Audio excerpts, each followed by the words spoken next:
the culture in the locker room has changed. He came in and he changed everything.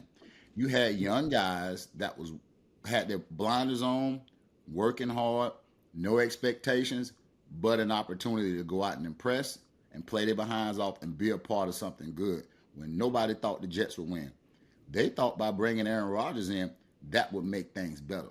It has made things worse.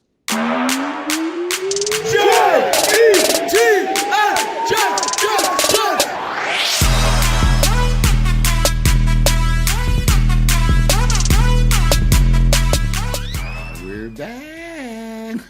You're here with your man Laveranues Coles and his best friend Wayne Chrebet on this illustrious day after a great outing by the New York Jets. And here we are again with nothing to talk about but the same horse we beat the last few weeks. But we're going to find something to get you guys going today. And I think we should consider talking about our favorite guy, Mr. Aaron Rodgers. He's considering a comeback. What you think about that, my friend? You know what? Happy belated Thanksgiving to you. Hope that was the highlight of your week. Listen, I've gone back and forth with this, talking to different people. Why is he coming back? Is he coming back to prove to people, the medical miracle, coming back in 4 months rather than 6 months? Is he coming back to save Hackett's job? Does he think he can come back and show something? And is it selfish? Or is it great just to come back and give somebody a positive thing going into 2024? So what is your impression when you initially heard that he might be coming back this year? At this point, I don't think he should, but I would like to see what happens if he does, because you've had Lazard being benched. You have all these guys that came here because of him. And does it save Hackett's job? I don't know. Does Hackett get to stick around because it's bigger than just him? It's more about Aaron, and Aaron wants him here, and Aaron is here because of him. Yeah. Those are all questions that need to be answered. So without saying he's saving someone's job if he comes back this year, if he comes back this year and it doesn't go well, does he save his job? If he sits on the sideline and wait till next year, does he save Hackett's job? Right. Because he's here because of Hackett. Those are a lot of questions that needs to be answered, and only one person really has the authority to deem it so or not, and that's Mr. Johnson himself. Yeah. Does he say, hey, we keep him around because Aaron wants him around? Do we keep Lazard around because Aaron wants him around? They gave him, 4 years, $40-something million? Yeah. I don't think the Packers was going to give it to him. That's why he ended up with the Jets. So, and now we see why. So, I mean, it's a lot of unanswered questions right now. Does any of it make sense to me? No. Why are we in this position? I don't know, but we are here. I was the bad guy before the season, but now everybody's like, man, Laveranues told us this was coming down the pipeline, and now we're here. Yeah, it's a gamble. I mean, it's a gamble that they took. I've never seen a team so centered around, like you said, one player. What he wanted, who he wanted coaching, who he wanted to throw to, who he wanted to back him up. But that's kind of what you need to do to get a all-time quarterback, at this point. But like I said, at his age, I mean, he's coming back. You consider him coming back and giving some positives and optimism going into next year and just finishing the year strong. But he's got to be able to protect himself back there. If he's not, can't move around, if he's not mobile, forget about the Achilles. I risk him, maybe getting injured another way. People are worried about the Achilles, but with that line, it might be worse coming back just to show, that he could do it. I don't know. I go back and forth, but I'm curious to see what would change, but I don't think much would change if he comes back, even if he does well. And a question I would have for you with that being said, we know what the line looks like this year. They're not a draft pick away from being better next year. No. What does he come back to next year? What do they have in front of him next year? Do they go out and they revamp the entire line? Do they draft the guy? What do you think they're going to do in the offseason to make this thing feasible for him to even come back and stand up behind the line next year? Yeah. there's, I don't know what draft pick we're looking at now, depending on the record, but I don't know what's coming out in the draft. But it's not just the draft. I mean, you got to draft one of the best ones coming out. What do they have? 7, 8 picks? I mean, half of them should be on offensive linemen, and then whatever the top offensive lineman free agency, like like overcompensate, like not just bring in a couple, like 3, 4 guys, bring in like 6, 7 guys, because that's their Achilles heel. Well, that's their Achilles heel. The line this whole year and next year. So I don't know. It's snack time. Like I said, we've talked about the same thing over and over. Let's see, what other needs do you think? That's one. What's our second need way over here after offensive line going into next year? A quarterback. No one knows how long Aaron is going to play. Yeah. You have to find something for the future. Are you looking at another team that may be getting rid of a guy? Yeah. I don't know, but right now, our quarterback play is minimal, and you can't really judge these guys based on what they're dealing with. I mean, you can't grade guys if they're running for their life half the game, getting sacked 7 times. Who wants to get hit in the face that many times? I know I don't. But here's a question. I have a question. So you got Aaron Rodgers, 39 years old, all-time quarterback. What the guys out there that are interesting that can lead a team if that doesn't work out are all in their 30s too. There's no quarterbacks in their 20s, mid-20s that someone's going to part with. Because it put us in the same situation. A young guy, not experienced. I don't know how much you're going to spend on a backup. But like I said, it's curious. Just with the guys they brought in with Lazard and Cobb, stack him up. Elijah Moore, Brown's third receiver, has more yards than Cobb and Lazard. It's you look at the statistics. It's tough. It's tough. Like you said, they gambled on it. It didn't work out. Some of the things they done have worked out, but like I said, I'm stumped. I'm stumped at this point. I don't know what to expect the rest of the year. I was at the game. They're still cheering, but if Boyle's the quarterback, if Zach's the quarterback, like I said, I'll be happy to see Aaron come back just to get some excitement, and hopefully it comes back and works out. So what do you think about the defense? How they handle Waddle and Tyreek Hill? It's kind of that's a tough matchup, and I told you it's a track meet out there dealing with that team. Once they got 3 points, I knew the game was over because our offense can't move the ball, can't do anything. The offensive line, we need to trade them for a 6-pack of beer and some gum, and hopefully it's brand name something. It's rough. So where we are now is shut it down, rebuild, try to get some guys in that can help us long term in the future, because winning this year was not going to happen. I mean, I hated to say it in the beginning of the season when I was being that person. So now that we now all see what I saw back then, optimism is out the window. Let's figure out what we can do to have a better year next year, because we're not 1 or 2 picks away or 2 players. It doesn't happen. Listen, it just popped in my head. I hit my head over the weekend, so a little out of it. I was at the game. I forgot. I was at the game with Cade, but I was moving around doing some appearances and stuff, and I caught the interception for a touchdown. I just happened to be outside, and me and Cade are jumping up and down, and then we missed the extra point, and it's like kind of figures. You know what I mean? It happens. So we stop and get the ball back, and we're on our 40. Like, nothing can happen positive with 2 seconds left. The wind was in his face. He's going to have to throw the ball 65, 70 yards. Just run it, take a knee, whatever. They throw the Hail Mary. Guy picks it off, and he's running, he's coming back, and I'm like, uh-oh. And then I see him coming, I'm like, no way. And then he scores, and I'm like, this is some typical stuff. But who do you blame for them even attempting that? Who do you point the finger at for that? Why even attempt that? I can't blame anybody for that, because that's just one of those unfortunate plays that happens. No, I don't think nobody anticipated that happening. I know I didn't.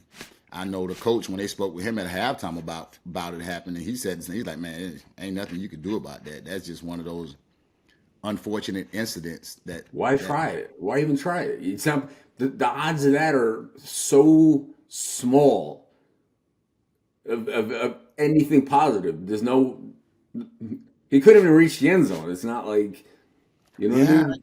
But I mean, you're the Jets. You might as well try. I mean, I don't know, man. what do you have to lose? You're not going to. You know, what are you going in 10-6? Now you're going in 7. I mean, no. All right. I just think that was stupid. No sense even attempting it.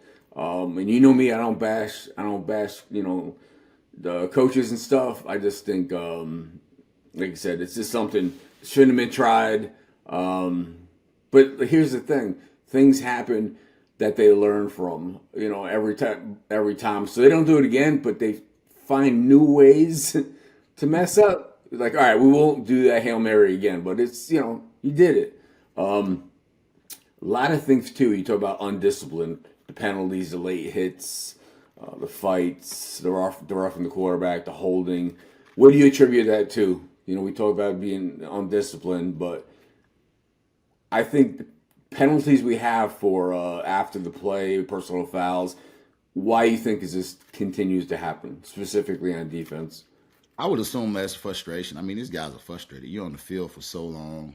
You have no help on the offensive side of the ball where they're able to keep up any drives.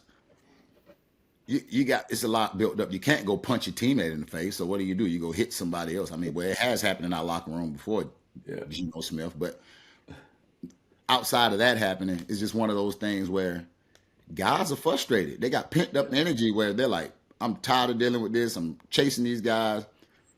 You got to let it go somewhere, and just so happens they happen to let it go on the field. So yeah, they're undisciplined. That has to do with coaching, but it also has to do with a lot of frustration that's built up with people ramming these guys quite a bit on the defensive side of the ball. And now they're starting to have leaks, and people are starting to figure them out.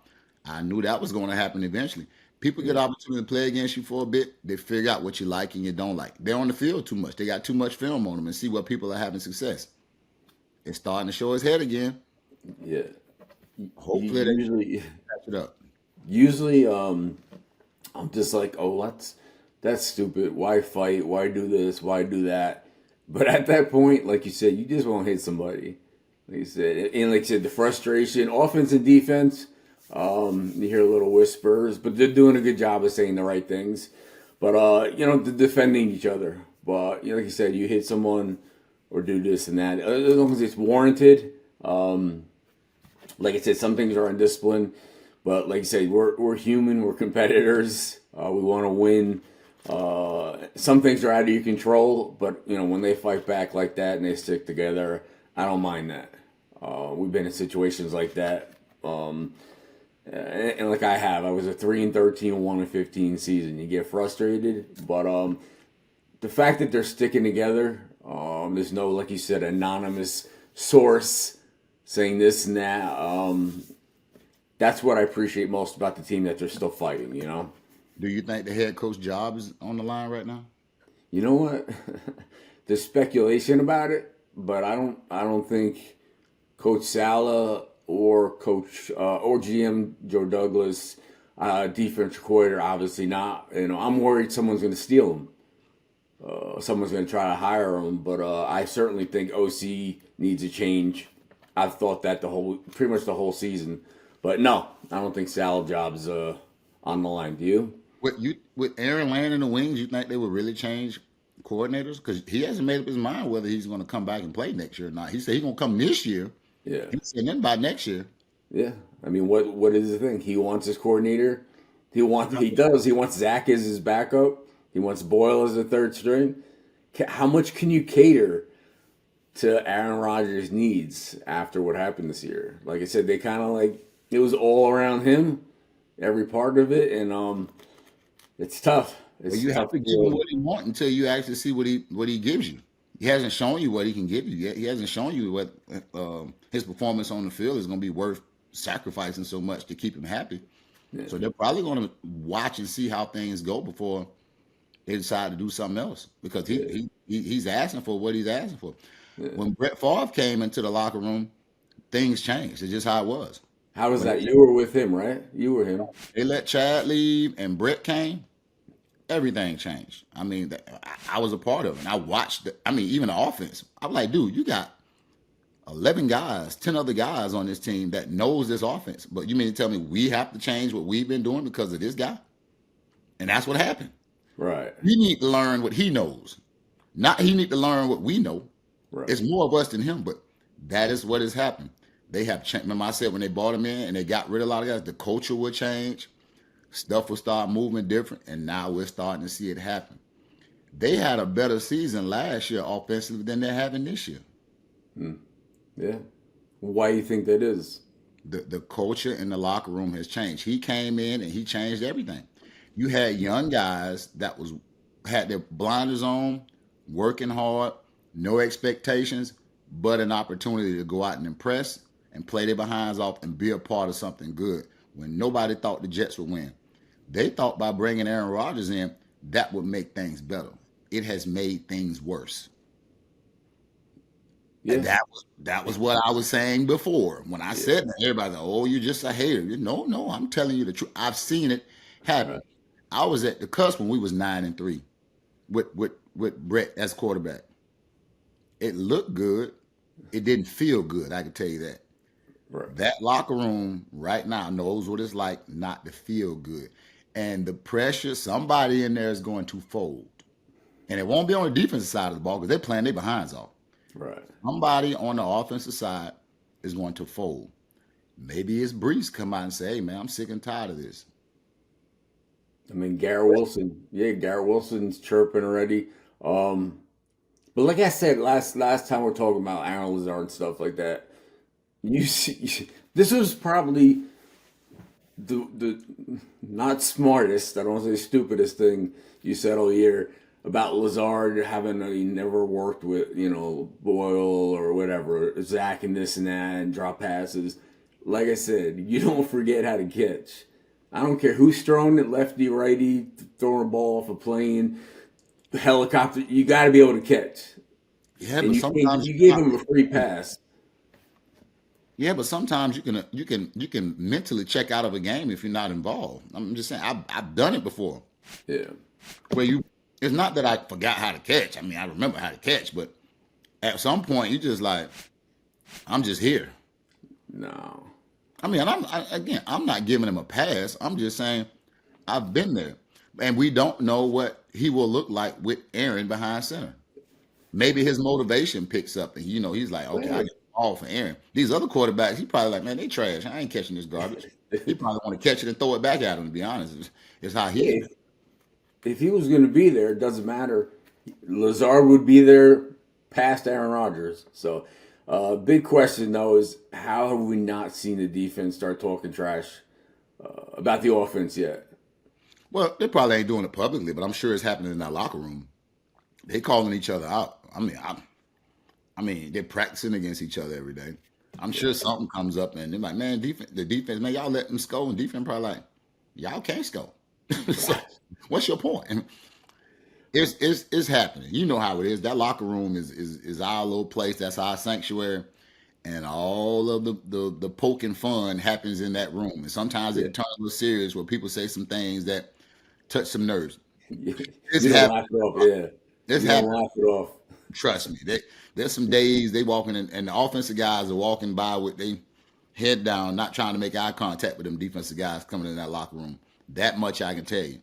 They're not sitting around playing cards and dominoes, talking about you guys are going to get it together. Defense is over there sitting there like, man, these guys here are. And it's being said, and they letting them know they trash. It's happening, bro. It's happening.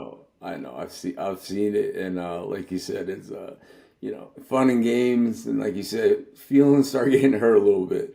The jokes aren't as funny, the dominoes and cards aren't as civil.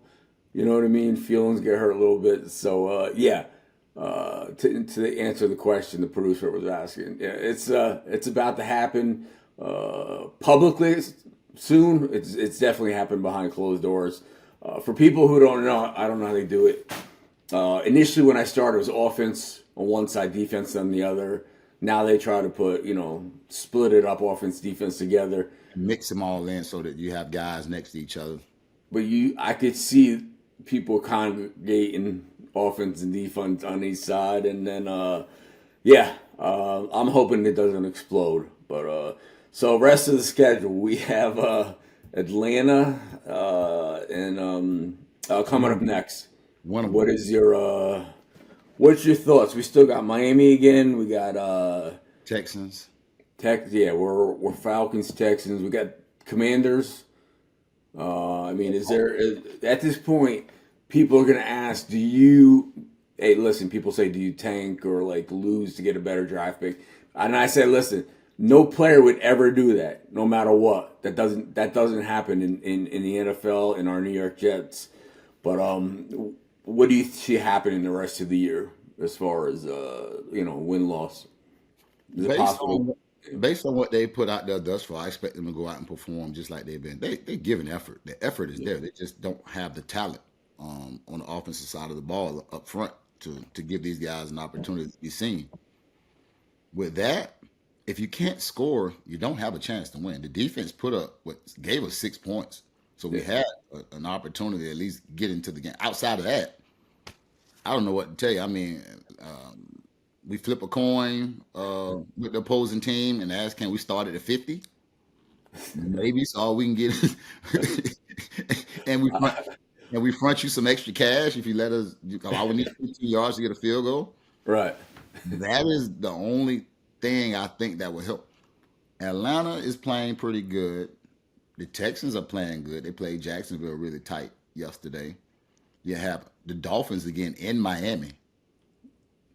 Yeah. I think they'll We, play the Dolphins tougher this time because they got smacked up a little bit. I don't see them winning that game, but we may need a couple miracles to help us. I think we could beat the Texans. That's one team I think we can really beat. Uh, I'm usually not very confident, but I'm very confident they could beat the Texans. I feel I was just looking. I feel that they're gonna come out. They haven't had nothing to lose for a while now, or had a game was that must win. They were all must wins for the last month, but I think they're gonna come out and play harder. I think the rest of the year to play harder because they have nothing to lose. Obviously, they're out of it. At this point, it's kind of like I've been in this situation. You play to like mess someone else's season up. These AFC East games or guys, this you go out there and the motivation is to mess up their season, win games, and that's dangerous. I've been on team. You're dangerous because You got nothing to lose. the mark's on their back. There's no mark on our back anymore. Listen, like I said last week, we were must see TV. We brought in Aaron, and we had the highest ratings since whatever, the highest Jets games, the highest Monday night games, because people wanted to see what happened to the Jets during Aaron, and even if we imploded after Aaron, which just happened, and people love to see it. People love to see this happen to us. But that's my feeling. If you ask me, I think they're going to play harder the rest of the year to show. And I think, they can pull off a game or two, which certainly would be exciting to end the season. I think the fans should let us know what they feel about us, where we should go. Because right now, my heart is going out to all the Jets fans right now because they are suffering Yeah. through what no fan should have to suffer through, and getting hit with higher price tags for tickets next year. So we need to allow them to tell us what they feel the Jets should do. Should they try and work on getting a higher draft pick? Should they continue just to let the chips Yeah. fall where they may and figure out, where how these guys are going to come back next year? Yeah. Tell us fans, we listening. We want to know. We will respond. We will But read the comments and get back on here and talk about it. yeah, listen, I've seen the shirts, just end the season, just endure the season, all the sayings. And like I said, I was there at the game, and the fans showed up. I was in the parking lot. I did some tailgate stuff. The fans are still there. The fans are still supporting. And that's just how it is. That's just how it's been. And so people know. other teams are going through this with the paper bags on the head, with this and with that. It's just more glaring because it's our team and we're in New York. But the fans were out there. The fans were cheering. It was as loud as it could be when they returned that interception for a touchdown. Because there's still hope, and Jets fans will always be hope and optimism. And that's just part of it. It's part of it for a team. And it's sad that for many of people in their lifetime, they've never seen the Jets win a Super Bowl. It was so long ago. I mean, 55, whatever, how many years it was. But yeah, I'm thankful that they support us. They supported me when we were 1-15, and they're supporting now. And I've always had that relationship with the fans, but they're still showing up, and I know the guys still appreciate that. That's what's up, man. But we'll see. We'll see. Legends Weekend. We have Legends Weekend, Alumni Weekend. Are you coming in next week? No, sir. No. I'm coming in for the Texans game because I think they'll win that one. Yeah, I don't know if your invitation got lost in the mail or they didn't invite you to Alumni Weekend based on your I don't want to say your analogies and your support of the team, but I'm thinking you didn't get invited. I probably didn't and don't care because I'm still gonna tell the truth. That is gonna be what I do, and we'll always do it. When I see something change, I'll let you know, buddy. I love you. See you soon. Listen, I have a Wayne Chrebet +1, so you can be my +1. But yeah, I love you too, man. Sorry we're beating the dead horse, man, but hope for good things, man. And like I said, hope to see you next week. I love you, man.